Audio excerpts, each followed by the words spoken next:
আওয়ামী লীগ বলেছিল কোনোদিন যদি ক্ষমতা থেকে তাদেরকে বিদায় নিতে হয় তাহলে ক্ষমতা থেকে বিদায় নেওয়ার 2 দিনের মাথায় তাদের 5 লক্ষ নেতা কর্মীকে আমরা নাকি খুন করব।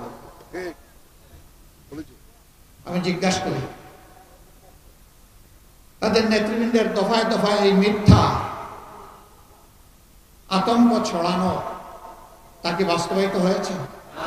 5 লক্ষ মানুষ মারা গেছে 5 এবং 6 আগস্ট 7 আগস্ট সারা আগস্ট মাস জুড়ে এখন পর্যন্ত যায়নি, কারণ তারা খুনি হতে পারে কিন্তু বাংলাদেশের মানুষ প্রিয় দেশকে মানুষকে ভালোবাসে, এই জন্য দায়িত্বশীলতার পরিচয় দিয়েছে। খনিদের মুখে চুনকালি, এখন চিন্তা করলে আমাদেরকে জড়ানো যায় কিভাবে? বিভিন্ন ধর্মীয় সম্প্রদায়ের লোকদেরকে উস্কানি দেয়।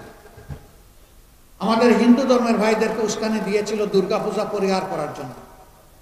আমি ধন্যবাদ জানাই সাহসিকতার সাথে যারা উস্কানি দিয়েছিল, তাদের উস্কানি ওদের মুখের উপর ছুড়ে দিয়েছে।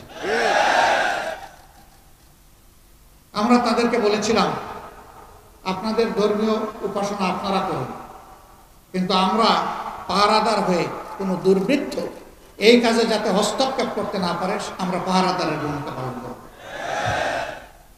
এটা শুধু জামাতে ইসলামী না, এদেশের দেশপ্রেমিক সমস্ত মানুষ এই দায়িত্ব আঞ্জাম দিয়েছে, বিশেষ করে জাগ্রত মুসলমানরা এই দায়িত্ব পালন করেছে।